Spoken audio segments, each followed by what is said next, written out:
बच्चों, vision infinity classes में आप सभी का स्वागत है। मैं सतीश शुक्ला आपको रसायन विज्ञान में आज विलियन चैप्टर में हम लोग पढ़ेंगे प्रतिलोम परासर एवं जल शोधन। प्रतिलोम परासर को अगर इंग्लिश में कहते हैं हम लोग तो कहते हैं रिवर्स ऑस्मोसिस, जिसको हम शॉर्ट फॉर्म में कहते हैं आरओ। आरओ आप लोग जानते होंगे, जिससे हम लोग को शुद्ध पानी मिलता है। ठीक है, शुद्ध पेयजल। यानी अगर आरओ का इस्तेमाल करोगे तो आपको क्या मिलेगा? वाटर का प्यूरिफिकेशन होगा, यानी जल का क्या हो जाएगा? शोधन हो जाएगा। ठीक है, तो इसमें क्या होता है, बस एक कंडीशन खाली है। आपको हमने बताया था कि ऑस्मोसिस या परासर प्रक्रिया क्या होती है, तो आपको याद होगा।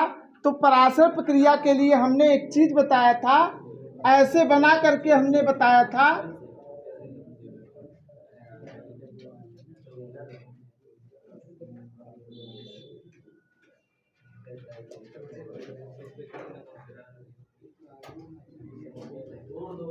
ये हमने पिस्टन बनाया है।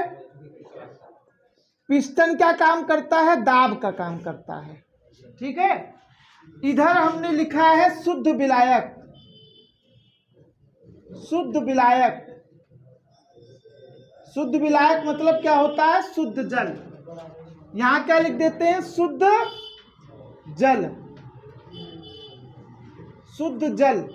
ठीक है, और इधर लिख देते हैं विलियन, और जिसमें क्या मिला हो इसको एक काम करते लिख देते हैं लवणीय विलियन। जिसमें क्या मिला होगा? लवण, लवणीय विलियन। ठीक है, ये आपका होता है जिस विलियन में लवण पाया जाता है। जैसे नल में आप देखोगे, जब नल से पानी आता है तो उसमें क्या होता है? कई सारे लवण पाए जाते हैं, जैसे कि नमक वगैरह है ना, NaCl वगैरह पाए जाते हैं। तो इसके अंदर विलय भी है और कौन है? विलायक भी है। विलय भी है और विलायक भी है। ठीक है ना।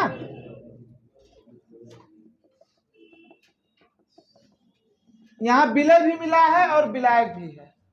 और इसके अंदर यहां पे हम क्या बना देते हैं? एक बनाते हैं SPM। क्या लिखते हैं? Semi permeable membrane. Semi permeable membrane क्या करता है? इसको अंग्रेजी में हम लोग SPM बोलते हैं, सेमी परमिएबल मेम्ब्रेन, और इसको हिंदी में कहते हैं अर्धपारगमय झिल्ली। ठीक है, इसका काम क्या होता है? इसके थ्रू, इसके द्वारा केवल विलायक के कण ही इधर से उधर जा सकते हैं। विलय के कण कहीं जाते नहीं है, केवल विलायक के कण जा पाते हैं। ठीक है, और शुद्ध विलायक में कौन होगा? जल। शुद्ध जल ही तो बोला है, शुद्ध जल यहां पर होगा। अब अगर हम परासर प्रक्रिया की बात करें तो हमने ये बताया था कि परासर प्रक्रिया में क्या होता है, जो शुद्ध विलायक से, शुद्ध विलायक से विलायक के कणों का संचालन होगा किधर की ओर? विलियन की ओर। ठीक है, अपने आप होता है, स्वतः होता है, अपने आप होता है। किसके थ्रू होता है? SPM के थ्रू होता है। यानी इधर से शुद्ध विलायक जाता है किधर की ओर? विलियन की ओर, या लवणीय विलियन की ओर जाता है। ठीक, तो इसको हम कहते हैं परासर प्रक्रिया। कहां से कहां जाता है? शुद्ध विलायक से विलियन की ओर, लवणीय विलियन की ओर जाता है। अगर हम लोग क्या करें? पिस्टन लगा देते हैं विलियन की ओर। पिस्टन अगर लगा देते हैं तो हम दाब देते हैं। आपको एक चीज पता होगा, शुद्ध विलायक का जो वाष्प दाब होता है, जिसको हम लिखते हैं P0A, और विलियन का जो दाब होता है उसको बोलते हैं PT। याद होगा आपको, अगर अवाष्पशील विलय हो, मतलब देखो लवण है ना, तो लवण अवाष्पशील विलय ही तो है, जो भाप नहीं बनता है। तो अगर अवाष्पशील विलय किसी विलायक में मिला दिया जाता है, यानी विलियन बन गया वो, तो इसका वाष्प दाब क्या हो जाता है? कम। इसका मतलब है P0A जो होगा वो ज्यादा होगा PT से। मान लेते हैं इसका 100 है, इसका 100 है, और इसका कितना है? 80 है। तो हम विलियन की ओर कितना दाब लगाएं कि दोनों तरफ का दाब बराबर हो जाए? 20 का दाब लगाएंगे तो ये दोनों तरफ का दाब बराबर हो जाएगा, और दोनों तरफ का अगर दाब बराबर हो जाएगा तो पराशर प्रक्रिया क्या हो जाएगी, रुक जाएगी, पराशर प्रक्रिया रुक जाएगी। लेकिन अच्छा, वही जो हम दाब लगाएंगे अतिरिक्त, जो 20 लगाएंगे, उसी अतिरिक्त दाब को हम क्या कहते हैं, पाई, इसी को कहते हैं पराशरण दाब। ठीक है, पराशरण दाब इसी को कहते हैं, जो अतिरिक्त दाब लगाया गया। अब अगर सोचो हम पराशरण दाब से ज्यादा दाब दे दें विलयन की ओर, सोचो क्या होगा। अगर हम पराशरण दाब से ज्यादा दाब दे दें विलयन की ओर, यानी 20 के बजाय अगर 20 दे देने के तो दोनों तरफ 100 हो जाएगा लगभग, है ना, 100 हो जाएगा तो पराशर प्रक्रिया रुक जाएगी। लेकिन अगर हम दाब यहाँ पे 20 से ज्यादा दे दे तो 100 से ज्यादा हो जाएगा, यानी दाब किधर ज्यादा हो जाएगा, विलयन की ओर दाब ज्यादा हो जाएगा, और विलायक की ओर दाब। अब बताओ विलायक के कण किधर से किधर की ओर जाएंगे, अब इधर से इधर नहीं जाएंगे, अब इधर से इधर की ओर ज्यादा जाएंगे, और इधर से इधर की ओर कम आएंगे, जाएंगे इधर नेट ज्यादा होगा।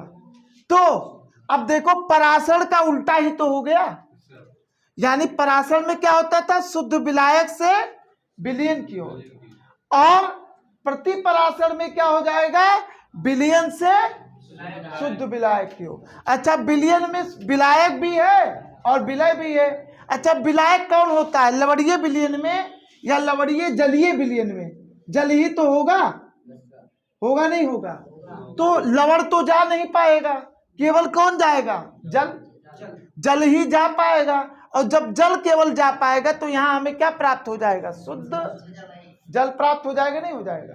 तो अब प्रतिलोम पराशरण क्या होता है, याद रखिएगा कि अगर हम पराशरण दाब से अधिक दाब लगा दें, क्या लगा दें, पी, जो कि दाब लगाए पराशरण दाब से अधिक, पी जो है पराशरण दाब से अगर अधिक होता है, दाब, दाब पी का मतलब क्या, दाब। अगर दाब विलयन की ओर लगाया गया दाब पराशरण दाब से अधिक होता है तो कौन सी प्रक्रिया होने लगती है, प्रतिलोम पराशरण। यानी कि जो विलायक के कण होते हैं वो विलयन से, कहां से, लवणीय जलीय विलयन से विलायक के कण यानी जल के कण कहाँ जाते हैं, शुद्ध विलय की ओर या विलायक की ओर जाते हैं। ठीक है ना, तो इसी को हम कहते हैं प्रतिलोम पराशरण। लिखिए, बोलते जा रहे हैं आप लोग, लिखिए इसको, पहले इसको आप बना लीजिए, इसके बाद, हाँ, इसके बाद हम लिख दे रहे हैं। यहाँ पे देखिए क्या लिखने जा रहे हैं, लिखने जा रहे हैं, यदि दाब, या लिखते हैं लगाया जाने वाला दाब, यदि विलयन की ओर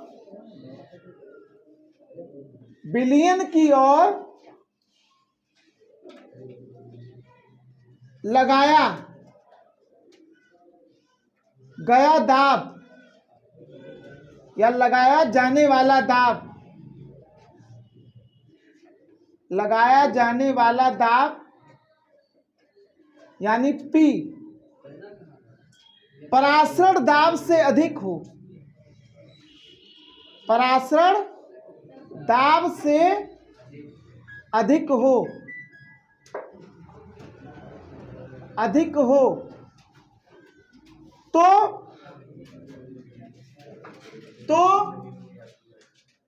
जल के कण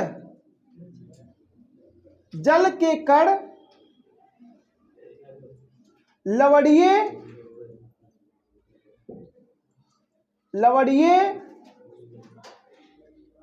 जल के कण, जल क्या है, विलायक, जल के कण लवणीय जलीय विलयन से लवणीय जलीय विलयन से एसपीएम को पार करके, एसपीएम को पार करके शुद्ध जल की ओर गमन करने लगते हैं, गमन करने लगते हैं, करने लगते हैं। ठीक, इसी प्रक्रिया को प्रतिलोम परासर कहते हैं। इस प्रक्रिया को क्या कहते हैं? प्रतिलोम परासर। जब ये गमन करने लगते हैं तो प्रक्रिया क्या कहलाती है? प्रतिलोम परासर कहलाती है। ठीक है ना? प्रक्रिया लिख देते हैं। तो प्रतिक्रिया या प्रक्रिया प्रतिलोम परासर कहलाती है। प्रतिलोम परासर कहलाती है। जिसको नहीं दिखाई पड़ रहा है वो हम बोलते जा रहे हैं उसको लिखिएगा। क्या? हाँ, अगला टॉपिक है असामान्य मोलर द्रव्यमान। असामान्य मोलर द्रव्यमान, असमान मोलर द्रव्यमान। अरे लिख देना, आरओ से जल का शुद्धिकरण किया जाता है, बस खत्म। जैसे मान लीजिए अगर कोई पूछे आरओ का इस्तेमाल किसमें किया जाता है तो क्या बताओगे? जल को शुद्ध करने में। या ऐसे कह सकते हो जो सागर का पानी होता, सागर का पानी खारा होता है, अगर सागर का पानी उसको शुद्ध करना है तो आरओ का इस्तेमाल करेंगे। अब ये छोटा वाला आरओ वहाँ काम चलाएगा? बड़ा आरओ होना चाहिए, बड़े पैमाने वाला। नहीं, छोटा आरओ तो आप दिन भर चलाए रहो, 10 लीटर और 15 लीटर पानी देगा। ये लोग जो है जो आरओ इस्तेमाल कर रहे हैं, जो लोग पानी आपको सप्लाई करते हैं, तो उन लोगों का जो होता है बड़ा वाला होता है। हाँ, ठीक है ना? हाँ। तो अब अगला हेडिंग डालिएगा, असमान मोलर द्रव्यमान। इसमें कुछ लिखवाना पड़ेगा आपको। असामान्य का मतलब क्या होता है? जो असमान मतलब जो हम सोचते हैं वो चीज ना हो। जैसे कभी कभी कोई व्यक्ति होता है वो असामान्य व्यवहार करता है ना? तो इसलिए असमान व्यवहार यहाँ पे क्या कहने की योग्य है कि असमान मोलर द्रव्यमान। जो हम मोलर द्रव्यमान की गणना करते हैं वो मोलर द्रव्यमान ना करके कुछ और मोलर द्रव्यमान। ठीक है? अब सुनो बात को, सुनो, एक एक चीज सुनो। जैसे मान लीजिए हम अभी तक किसको डाल रहे थे? यूरिया को डाल रहे थे। जल में किसको डाल रहे थे? यूरिया को डाल रहे थे, है ना?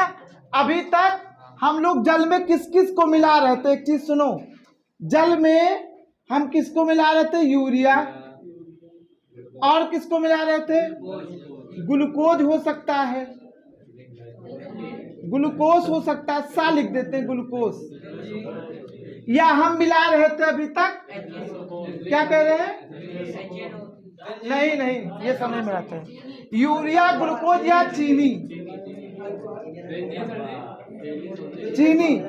इन सबको मिला, अल्कोहल को मिला रहे थे, अल्कोहल।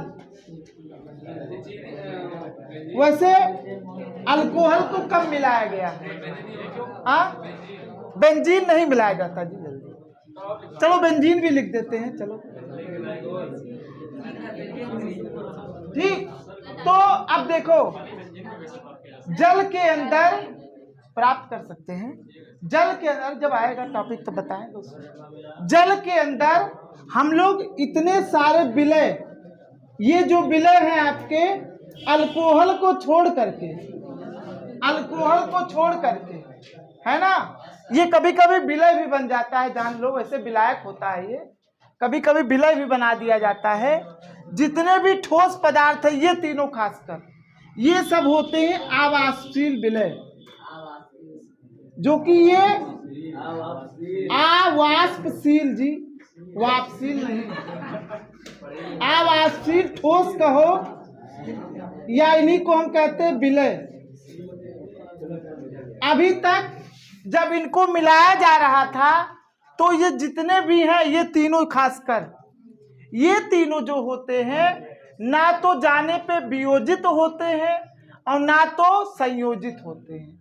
वियोजित और संयोजित का मतलब क्या होता है? ना तो संयोग मतलब एक साथ जुड़ते हैं किसी के साथ, और ना तो ये किसी के साथ टूटते हैं। जैसे जो ना टूटे और ना जुड़े उनको कहा जाता है विद्युत अनपघट्य। क्या कहा जाता है? विद्युत अनपघट्य, अपघट्य, विद्युत अनपघट्य।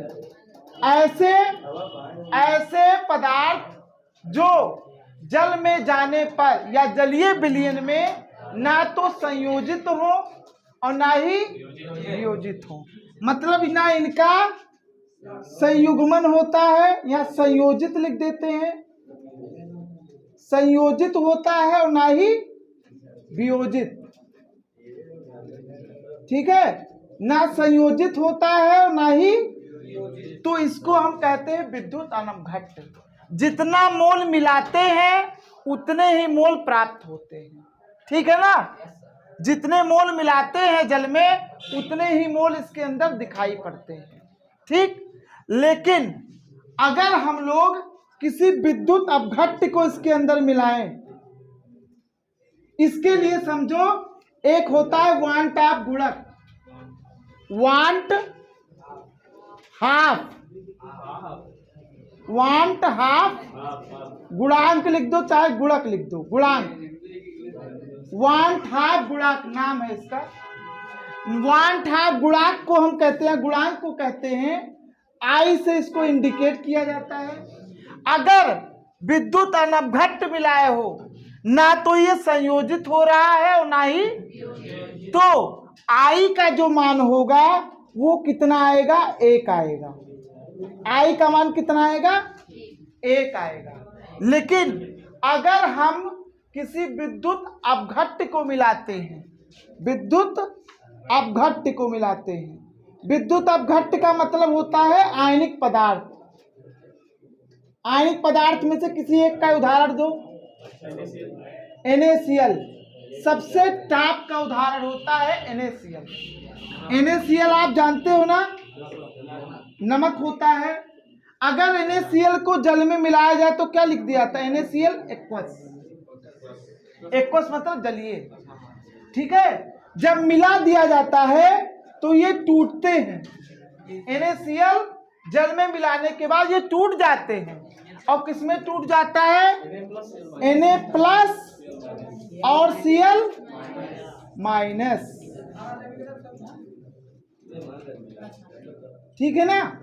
अब देखो क्या हुआ, हम लोग जब नमक को मिलाए, देखो जब यूरिया या ग्लूकोज या चीनी को मिलाए थे तो जितना मिलाए थे उतने मोल मिल रहा था, क्योंकि ये ना संयोजित हो रहा ना ही। लेकिन अगर हम NaCl को मिलाते हैं, हमने मिलाया मान लो कितना मोल, कितना मोल? 1 मोल मिलाया NaCl, 1 मोल मिलाया। लेकिन जैसे ही जल के अंदर गया, जैसे ही जल के अंदर गया, सुनो, जैसे ही जल के अंदर गया 1 मोल हमें ये मिल गया, और 1 मोल, अब यही तो समस्या है। देखो इधर हम मिलाए तो 1 मोल थे, लेकिन जब अंदर गया तो कितने मोल मिल गए? कैसे? क्योंकि देख लो ये मोल कैसे पता चलता है, जो आगे हम लोग लिखा होता है ना, आगे जो लिखा होता है उसी को लिख दिया जाता है नीचे। कितना मोल लेके चले थे? 1 मोल। अब कितना मोल मिला विलयन में? अरे ये तो क्या हो गया, मोलों की संख्या क्या हो गई?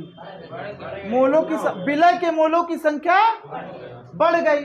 अब बताओ, जब हम डाले थे तो हमने सोचा था कि द्रव्यमान जो होगा वो आपका कितना आएगा, मान लो इसी के हिसाब से माने थे हम।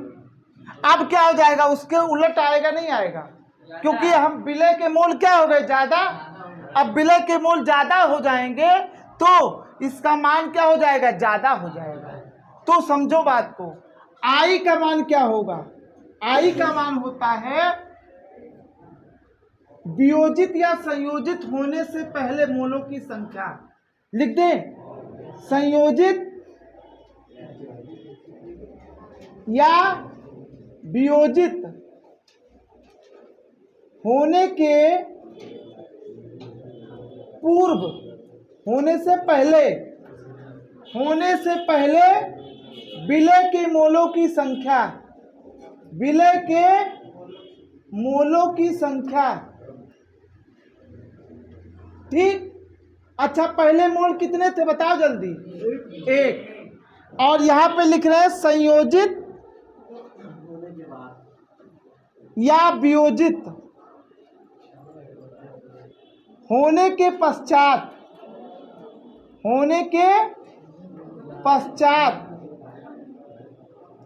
विलय के मोलों की संख्या, विलय के मोलों की संख्या।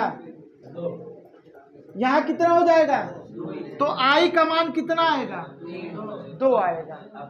आई का मान, और हम कितना मान के चले थे? हमेशा एक ही मान के चलते, तो आ कितना गया? तो ये बताओ, मोला द्रव्यमान बदल नहीं जाएगा? मूल द्रव्यमान क्या हो जाएगा हमारा? बदल जाएगा। तो इतना पहले आप लोग लिख लो। यहाँ पे क्या हो रहा है? यहाँ सुनो, यहाँ हो रहा है वियोजन। यहाँ पे क्या हो रहा है?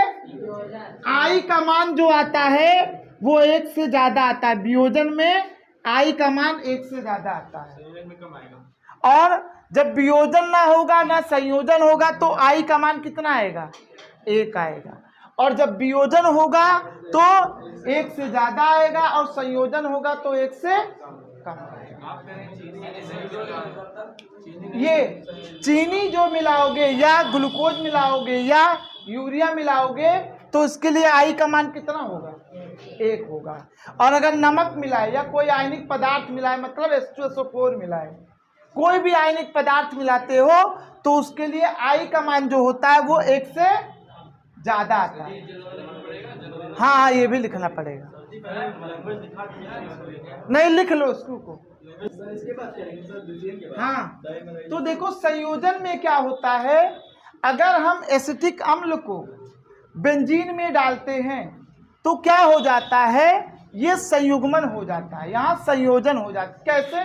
क्योंकि यहाँ हाइड्रोजन बंध बनता है। कैसे? देखो, CH3 C double bond OH,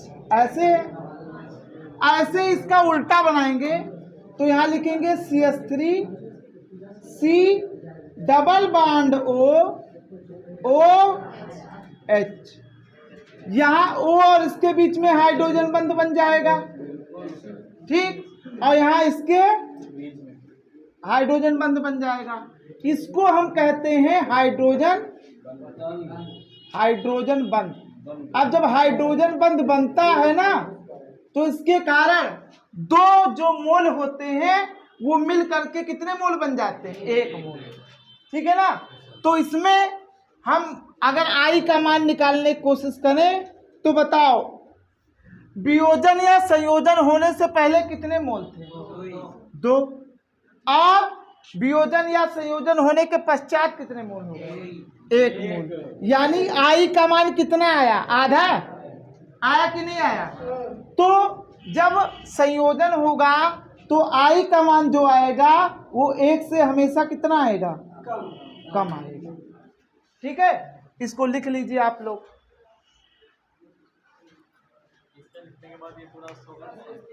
बच्चों, आज के लिए बस इतना ही। हम लोगों ने वियोजन में पढ़ा था वन टाप गुणक का या गुणांक का जो मान होता है वो 1 से ज्यादा होता है।